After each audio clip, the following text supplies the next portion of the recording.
본문에서 보는 성령 충만을 받으라 하는 이 말씀은 지난 20세기에 전 세계 기독교 교회들과 교회사의 특징으로 자리매김한 중요한 하나님의 일하심이었습니다. 교회사가들은 20세기를 교회사적으로 분류할 때 그 특징을 성령의 시대였다 이렇게 명명하기로 했습니다. 그런데 왜 이 성령 충만이 술 취하는 것과 비교돼서 우리에게 권면의 말씀을 설명하는 것일까요? 성령 충만은 비교를 하려면 무슨 꿈 같은 얘기, 가장 놀라운 이야기들로 비유되어야 하는데 가장 험악한 정도의 상태와 비교되고 있습니다.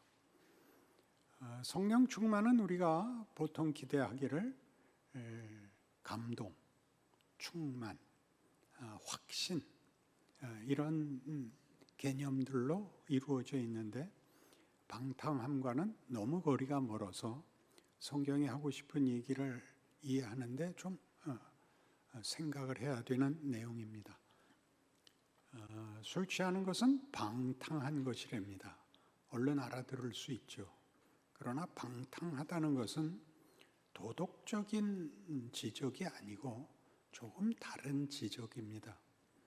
잘 아시는 탕자의 비유가 방탕하다는 것에 대한 비유인데, 탕자의 비유는 잘 아시는 대로 작은 아들이 자기 재산 달래서 나가서 다 탕진하고 돌아오는 이야기입니다. 어느 해인가 어느 대학부 동계수련회에 강사로 갔는데 마지막 날 밤에 이 촌극 경연이 있었습니다. 그러면 단골 메뉴가 이 탕자 비유가 단골 메뉴입니다. 그래서 모두에게 주어진 시간이 10분인데 9분 50초 동안 방탕한 생활을 연기하고 10초 동안 회개하고 할렐루야 아멘하고 끝났습니다. 그래서 저한테 욕 직사게 먹었습니다. 니들이 원한 건 회개가 아니고 방탕한 것이었다. 아니라는 거예요. 나쁜 놈들은 꼭 우기더라고요. 이 탕자의 비유에서 소중한 것은 그가 나가서 그 큰아들이 나중에 아버지한테 항의하듯이 얘는 창기와 함께 그 모든 것을 탕진했습니다. 이렇게 얘기했기 때문에 우린 당연히 이것을 도덕적으로 생각하게 되어 있습니다. 그러나 방탕하다는 것은 성경에서는 시간을 낭비한 것입니다. 작은 아들이 낭비한 것은, 방탕했던 것은 아버지 아래서 배워야 할 시간과 기회를 날려버린 것입니다.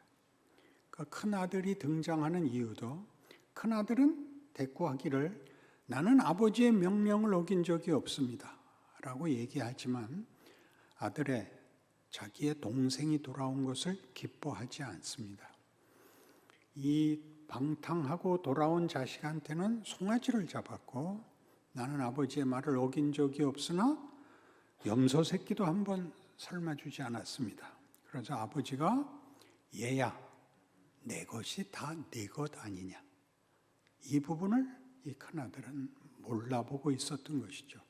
아버지 밑에서 하라는 일에 붙잡혀 있는 종살이 정도로 생각했지 자기가 얼마나 큰 신분과 지위를 가지고 있는지 놓쳤다 하는 것이 이 비유입니다.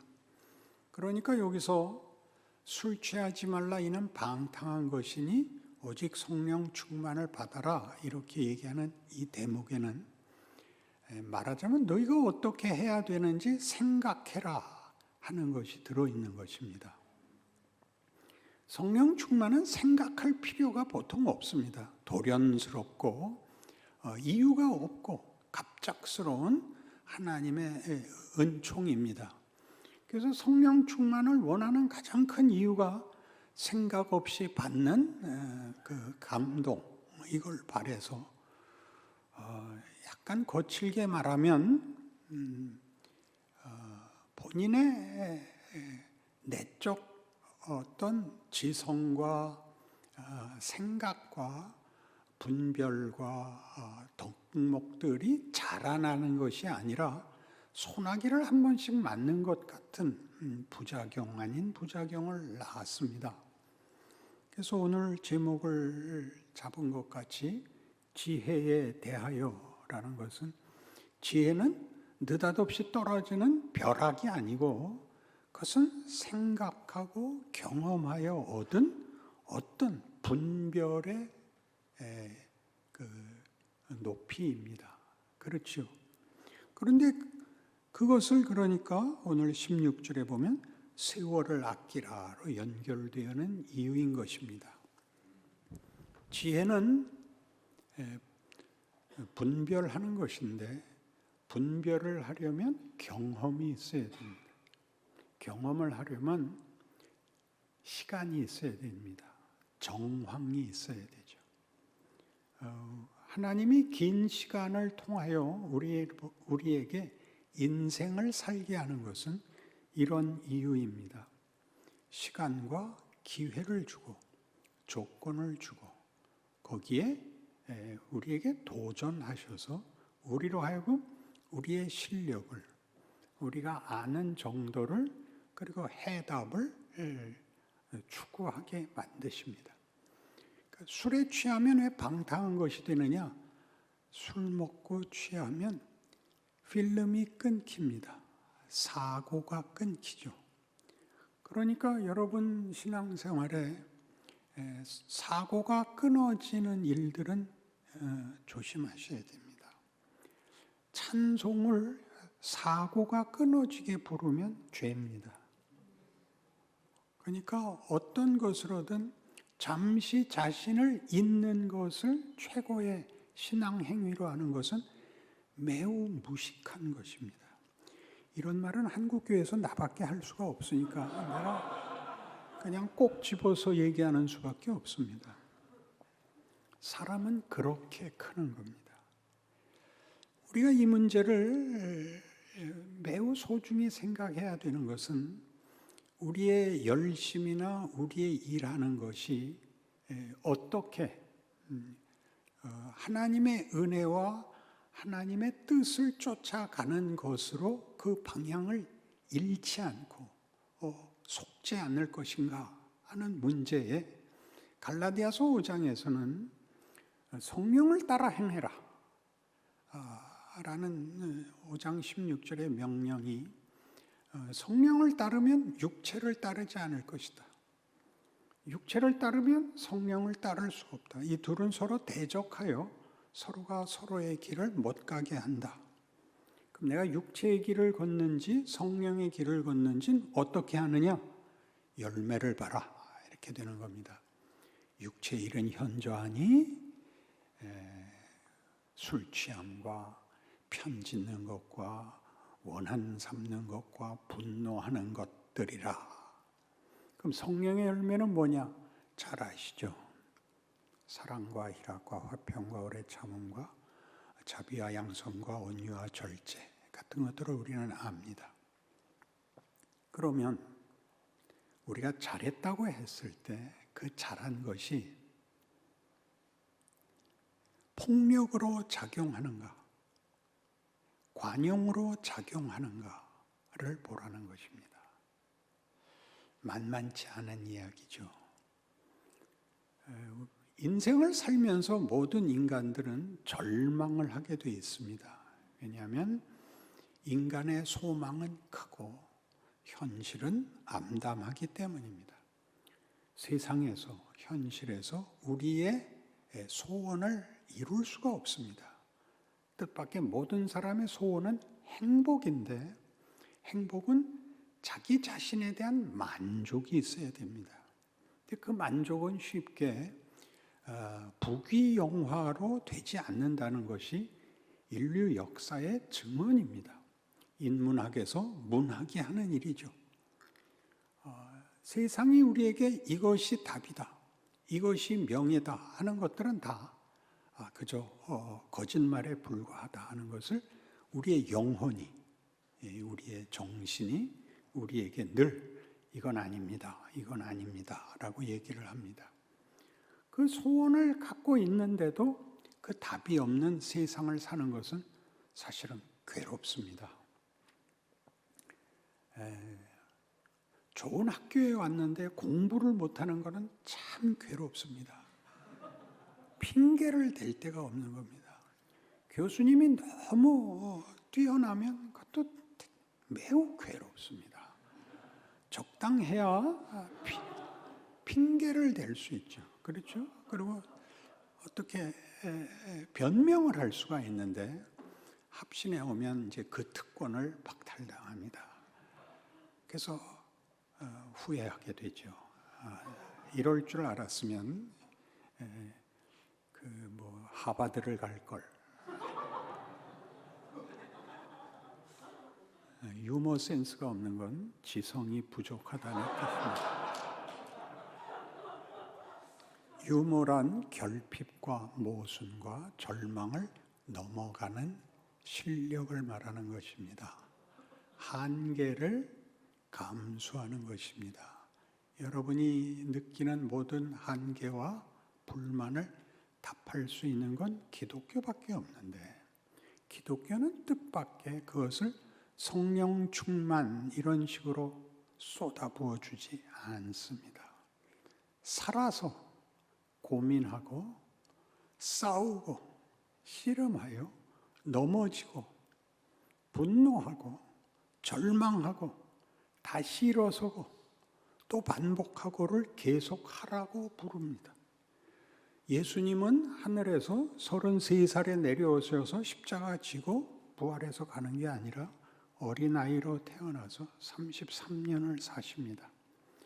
무한히 유한 속에서 창조세계의 피조물들만이 가지는 시간이라는 한계, 공간이라는 한계를 견디시면서 그 짐 속에서 하나님의 뜻을 이루십니다. 그러니 성경이 하는 이야기들은 우리 보고 우리에게 주어진 시간이 하는 일 속에서 자신을 키워라 그러는 것이죠. 모든 도전은, 모든 위협은, 모든 시험은 버거운 것이 기본입니다.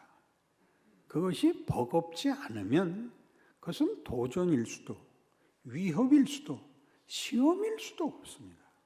그러니 우리가 밤낮 왜 나는 시험에 지나, 나는 왜 이 위협에 꼼짝 못하나 하는 것은 여러분이 크면 클수록 도전도 더 크기 때문입니다.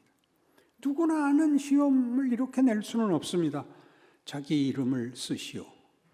그런 시험은 없습니다.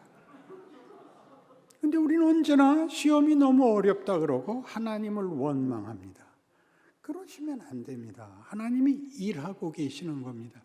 우리의 시간들, 하나님의 성실하심과 엄정하심은 어느 날이나 24시간이라는 것이고 어느 해나 1년이라는 것입니다. 여러분이 잘나고 못나고 감사하고 원망하는 모든 것에도 불구하고 1년마다 한 살씩 먹게 됩니다. 하나님은 성실히 일하고 계시고 여러분은 괜찮은 적은 드물고 죽을 맛인 경우는 대부분입니다. 그래야 사람이 크고 깊어지고 제대로 하나님의 뜻의 목표에 다가간다고 얘기하는 것이 성경이라면, 자, 이제 이 지혜는 우리에게 놀라운 것이 됩니다. 모든 조건과 환경 속에서 그 환경을 깨고 그 조건을 극복하고 이런 건 2차적인 문제고, 그 조건, 그것이 컨텍스트가 됩니다. 컨텍스트란 문맥이기도 하고 정황이기도 하고 경우이기도 하고 현실, 지금이기도 합니다. 지금 내가 할 수 있는 모든 것에서 답을 내는 것, 극복하기 위해 능력을 내는 것보다 더 먼저 모든 경우에 통용되는 것, 성령의 열매를 맺어라죠. 성령의 열매를 맺어라. 이제 결혼을 하면 제가 그 결혼식 주례를 1000번쯤 했어요.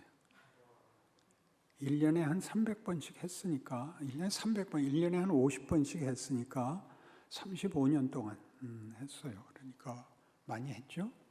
나중에는 이제 줄었지만 일주일에 2번도 하고 3번도 한 적도 있는데, 제일 이제 큰 오해가 결혼식에서 부부에게 해줘야 되는 이 오해만은 풀어라가, 결혼하는 것이 사랑의 결실이 아니다. 행복의 시작이 아니다. 결혼은 사랑으로 시작해 해서 행복을 결말시키는 것이다. 그러니까 결혼 생활은 그 과정이다. 그게 과정이면 그 과정은 행복하지 않다. 씨름 속에 있다. 이겁니다.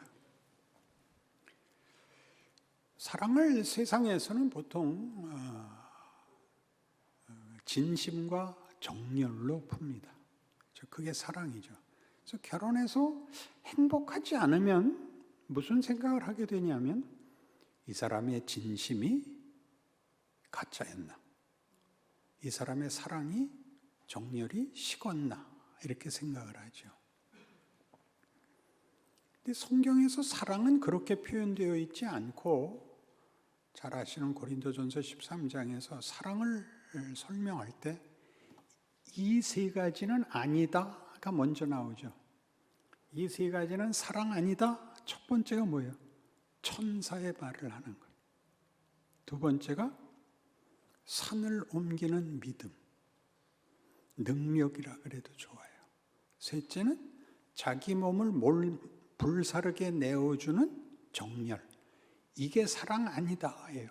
근데 우린 여기에 묶여 있죠. 그리고 사랑에 대한 적극적인 정의가, 첫째가 사랑은 오래 참는 거다. 우리말은 굉장히 완곡하게 표현이 됐어요. 영어 번역이 좋은데 Love is long suffering입니다. 직역하면 사랑은 끝없는 고통. 그게 사랑이에요. 그러니까 내가 왜 이 사람하고 결혼을 해서 이 고통을 겪어야 돼? 라고 느끼면 그게 사랑하는 거래요. 왜 사랑하는 거냐면 헤어질 수 없으니까. 하나님이 붙들어 맸으니까. 그래서 무슨 생각이 드냐 하면, 이 사람 아니라면 누구하고 해도 이거보단 낫지 않겠냐.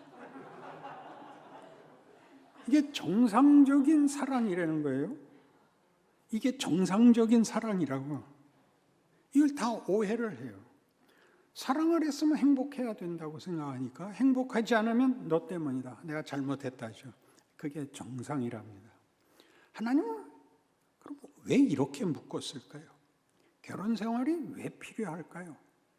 행복하진 않고 집만 늘었는데 꾀이잖아요. 그죠? 누구한테 묶여 있죠. 묶여서 혼자 살면 쉬운 책임을 내가 포기하면 그만인데, 아내가 혹은 남편이 고집을 부리면 같이 묶여 들어가야 되는 것입니다. 이 일을 이해를 못하죠. 왜 하나님이 둘을 묶었을까요? 하는 일이 뭘까요? 성경에서는 요셉에 관해서 그렇게 말합니다. 한 사람을 앞서 보내셨으며 요셉이 종으로 팔렸도다. 그 발은 족쇄를 차고 그 몸은 쇠사슬에 매었으니 곧 여호와의 말씀이 응할 때까지라. 이렇게 되어 있습니다.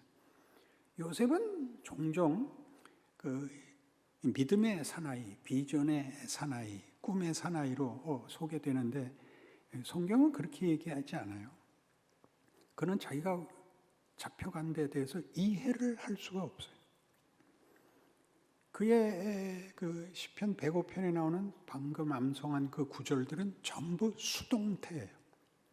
그러니까 자기의 의사, 자기의 선택이 배제된 채로 잡혀와서 그 발이 착고를 차고 그 몸이 쇠사슬에 매었다는 우리 성경의 난하주의 풋노트에 혼이라고 되어 있어요. 히브리 원어로 혼이라는 뜻이다 그거죠. 그 몸이 쇠사슬에 매인 게 아니라 쇠사슬이 그 혼을 뚫었다는 뜻이에요. 우리말에 적당한 표현이 있죠. 혼비백산했다예요. 그는 자기가 왜 이렇게 됐는지를 이해할 수 없고 신앙을 지킬 여력은 더더욱 없었을 것입니다. 그가 총리가 되는 것도 본인이 원하는 것이 아니라 바로가 부르고 왕이 저를 방석하며 왕이 저를 백관을 제어하고 임의로 또 그 나라를 다스리는 권한을 주었다. 그것도 다 피동태입니다. 그러니까 우리가 인생을 살면서 부부가 되고 사랑을 하는 데는 우리의 선택과 우리의 결정이 분명히 작용하는데 따지고 보면 다 수동태라는 거죠. 거기에는 하나님의 어떤 작정과 간섭이 있었다고 얘기합니다. 그러니까 시작은 이렇게 되죠. 이 에베소서 5장 22절에 가면 아내들이여 남편에게 복종하기를 주께 하듯하라. 모든 여성들이 싫어하는 성경 구절이에요. 남편들아 아내 사랑하기를 그리스도께서 교회를 위하여 자기 자신을 주심같이 하라.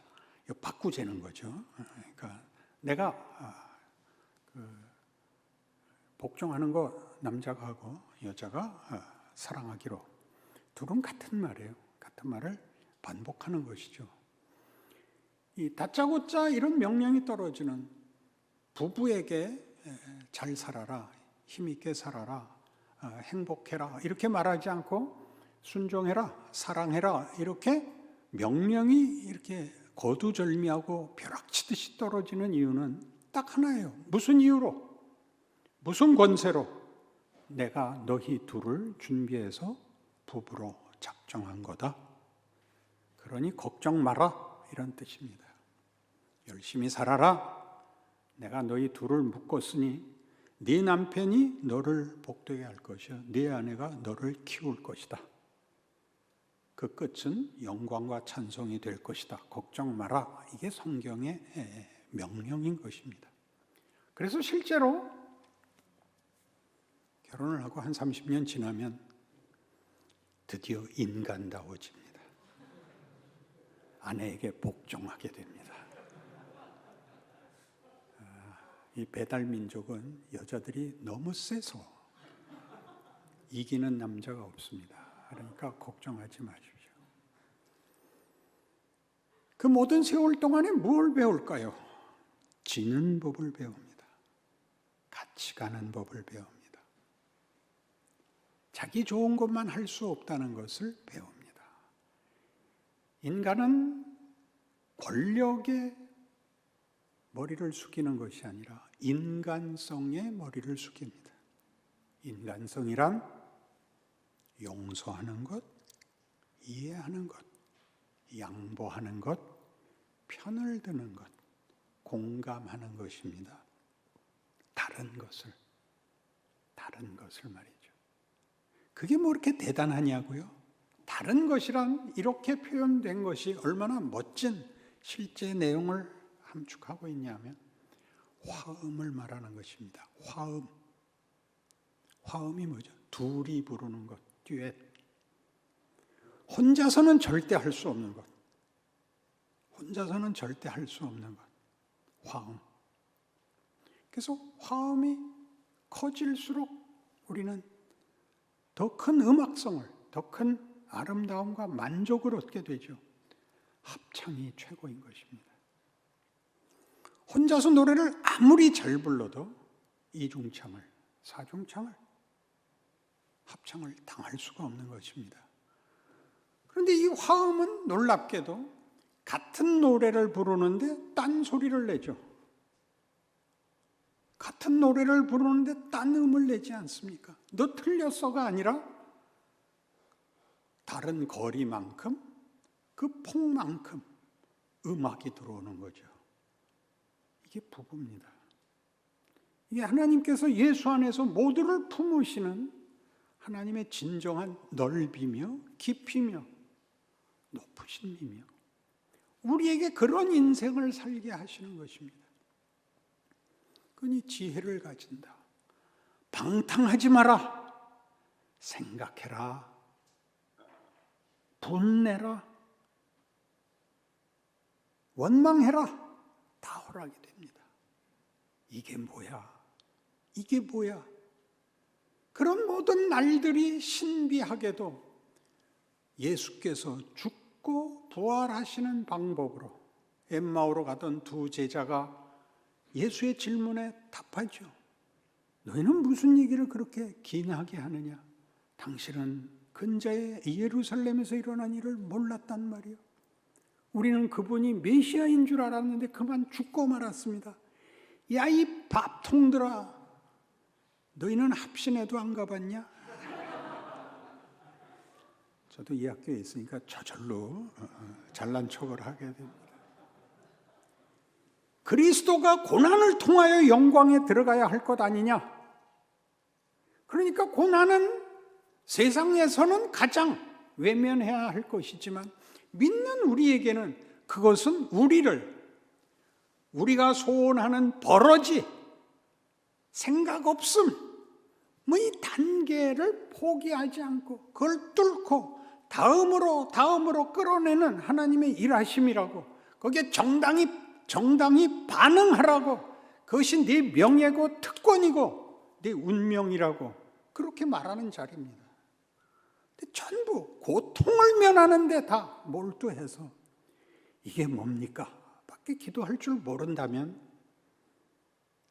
졸업을 안 시켜줘야 됩니다.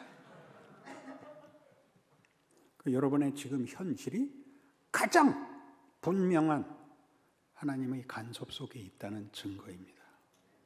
여러분이 난 안 그래 이렇게 말하는 친구를 만나거든 사탄을 보듯이 저 새끼는 대가리도 없나?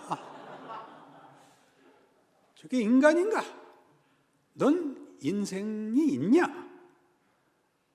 그렇게 따져야 되는 것인데 이상하게도 기독교의 가장 큰 적은 이겁니다. 고통에 대하여 쉬운 답을 제시하는 것, 대강 살게 만드는 것, 아무것도 아닌 존재가 되는 것, 감각 없는 자 만드는 것, 거기에 굴하지 마시고 하나님이 지금 일하고 있고 가장 센데 여러분을 맡겼다는 걸 기억하는, 하나님이 과연 나를 사랑하시는구나 라는 감사가 일어나는 여러분의 수업, 인생, 현실이 되기를 바랍니다. 기도하십시다.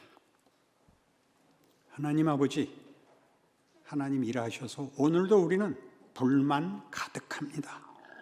힘들기 때문입니다.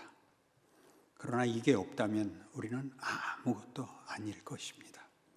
하나님이 우리를 대접하시며 그 뜻을 이루시기까지 타협하시지 않는 하나님이라는 사실로 인하여 더 기도하고 더 울고 더 몸부림치고 더 나아가는 그 은혜를 잃지 않게 하여 주옵소서. 예수님 이름으로 기도합니다. 아멘.